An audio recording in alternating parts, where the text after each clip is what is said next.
दुआ, मॉम आप कैसी हैं? मैं ठीक हूँ।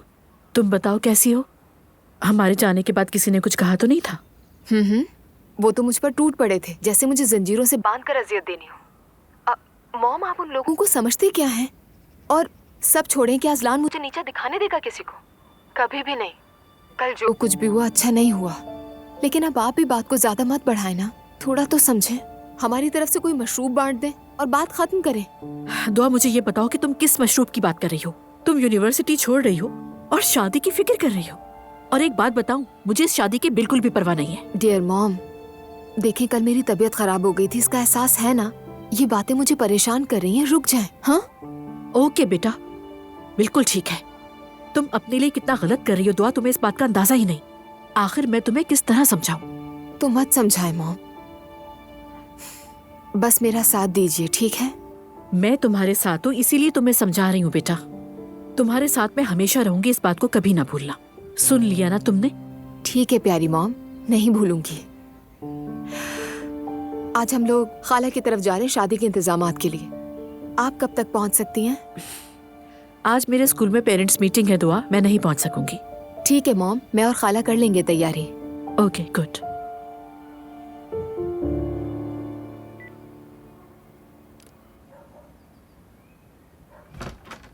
नूर, हाय, मैं सारी रात सोई नहीं हूँ बेटा, मैदे में जलन हो रही है। तबीयत ठीक नहीं है तो हॉस्पिटल चलें? अरे नहीं नहीं बेटा, कल रात वाला मसला पहले सुलझाना है, वो जरूरी है। और वो किस लिए? देखा नहीं बाबा के सामने कितनी बदतमीजी की उसने।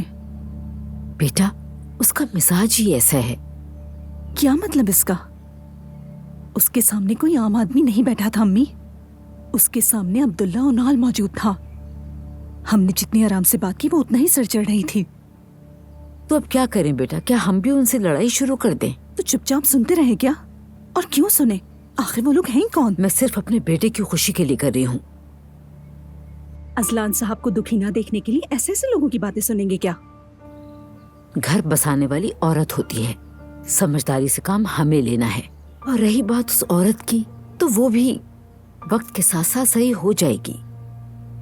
क्या कहना चाह रही हैं अम्मी? मैं कह रही हूँ कि कल रात जो कुछ भी हुआ वो सब भूलकर चॉकलेट और फूल लेकर उसके ऑफिस चलते हैं। कोई जरूरत नहीं। देखो बेटा, पहल करना अच्छी बात होती है, तुम्हें पता है ना। शादी के दिन करीब में ऐसा माहौल नहीं होना चाहिए, वरना लोग क्या कहेंगे। इसीलिए बेहतर यह है कि इसको अभी सुलझा लिया जाए। उफ अम्मी, आज शाम चाय पर बुला लेते हैं, वहाँ जाने की क्या जरूरत है हमें? मेरी बात सुनो, अब मैं एक लम्हा नहीं गुजार सकती। पूरी रात मैंने यही सोच सोच के गुजारी है। तुम्हें मेरे साथ चलना होगा। ठीक है। हाय हाय हाय, मेरी फरिश्ता सिफ्त बेटी, मुझे पता था। अल्लाह तुम्हें हमेशा खुश रखे। अल्लाह आपको भी खुश रखे। चलो खैर, तुम जल्दी तैयार हो जाओ और थोड़ा मुस्कुरा भी दो, ठीक है? चलो।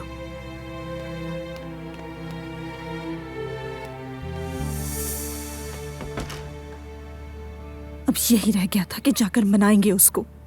तुम्हारा मतलब है ड्रिंक्स वगैरह नहीं होंगी? बगैर ड्रिंक्स की कैसे शादी? एलिफ, मैं तुमसे कह रही हूँ कि दुआ पढ़ाई छोड़ रही और तुम ड्रिंक्स की बातें कर रही हो। मुझे साफ नजर आ रहा है किस पे गई है वो। लेकिन मेरे लिए दोनों बातें एक जैसी अहम है। और तुमने तो उसे शादी के अरेंजमेंट का भी प्रॉमिस किया था। तुम मेरी बहन हो या दुश्मन, यही समझ नहीं आता। अरे गुस्सा मत करो, भांजी ने कहा था मेरी, मैं इनकार कैसे करती बताओ मुझे। तुम परेशान मत हो, और वैसे भी मुझसे बेहतर शादी का बंदोबस्त करने वाला कोई दूसरा नहीं होगा। ठीक है एलिफ, देखते हैं। लेकिन पहले तो मुझे ये बताओ कि शादी हो भी रही है या नहीं हो रही, क्योंकि कल की बातों के बाद मुझे नहीं लग रहा कि शादी होगी। काश के ये शादी ना हो, मुझे कितनी खुशी होगी। मेरे गेस्ट उन लोगों को देखकर कितनी ज्यादा बातें बनाएंगे, इसका अंदाजा भी नहीं है तुम्हें।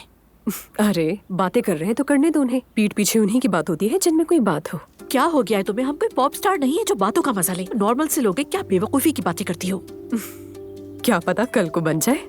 सच कह रही हूँ मैं, कभी कभी लगता है कि मैं पागल खाने में आ गई हूँ, कसम से। ठीक है, तुम फिक्र मत करो, बिल्कुल भी घबराओ मत। मैं इस काम को बहुत शानदार तरीके से मुकम्मल कर लूंगी। हाँ, लेकिन प्रेजेंटेशन में तुम भी आओगी। No way, I am so sorry, मैं नहीं आ सकती। और वैसे भी प्रिंसेस दुआ अपनी सास के साथ ही आएंगी। आई, कितनी प्यारी औरत है, कसम से मैं तो इंस्पायर हो गई फोन पे बात करके। आई थिंक अब मुझे चलना चाहिए। अच्छा ना रुको, मैं मजाक कर रही थी यार। दुआ को इस बारे में कुछ नहीं बताना। कहीं जा रही हैं आप? हाँ हाँ, हमें थोड़े बहुत काम है, हमने सोचा आज ही निपटा लें। अच्छा ठीक है। वो मैं अभी खाला जान से बात कर रही थी। वो कह रही हैं कि आज 2 बजे के करीब दफ्तर आ जाना सजावट के इंतजामात के लिए। अगर आप बेहतर समझे तो साथ चलें, क्या कहती हैं? अरे मेरी जान, आज तो मेरी दुआ का दिन है, तुम्हें पता है। आपा साथ चली जाएंगी तुम्हारे।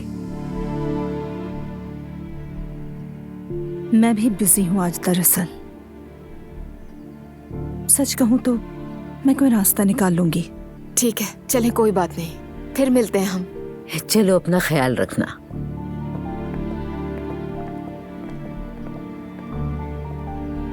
किस लिए उसे नहीं बताया कि हम कहाँ जा रहे हैं? तुम्हें उसकी हालत का पता है, टेंशन नहीं दे सकते उसे। तुम उस औरत का रवैया देख रहे हो ना? मुझे लगता था कि शायद ठीक हो जाएगी, लेकिन मैं गलत था। तुम्हारा उस औरत से इतनी अच्छी उम्मीदें रखना बहुत अजीब लग रहा है मुझे। अच्छा, अब मसले का हल क्या निकालें? शादी कैंसिल करें? बिल्कुल भी नहीं उमर, ये शादी होकर रहेगी। अब तो अना का मसला बन गया है। जैनब साहिबा आए या ना आए, शादी तो होकर रहेगी। भाई, आप तो गुस्से में लग रहे हैं बहुत। क्या मैं हक पर नहीं हूँ? आप हक पर हैं, ये बात बिल्कुल ठीक है। मैं इस बारे में और कुछ नहीं कह सकता, लेकिन इस मामले में इतना गुस्सा करने की जरूरत नहीं है। ये हमारे बच्चों की खुशी का मामला है। तुम अपनी बीवी के साथ आ रहे हो ना शादी में? कौन सी बीवी, किसकी बीवी? भाई, हम एक अरसे से अलग रह रहे हैं, तलाक की कोशिशें कर रहे हैं। तलाक की कोशिश कर रहे हो, ये एक अलग बात है, और तलाक हो गई वो अलग बात। भाई, मैं उसे शादी में नहीं बुला सकता। अगर ऐसा किया तो फिर वो नई उम्मीदें लगा लेगी। वैसे भी बरसों से तलाक को टालने के लिए हर मुमकिन कोशिश कर रही है वो। अब शादी में बुलाऊंगा तो नया तमाशा करेगी, सारा मजा खराब हो जाएगा। बिल्कुल जरूरत नहीं है। मैं कुछ नहीं जानता, फिर जाकर अपनी बीवी से बात करो, समझाओ, वरना बहुत बुरा लगेगा। ठीक है भाई, मैं संभाल लूंगा, फिक्र न करें।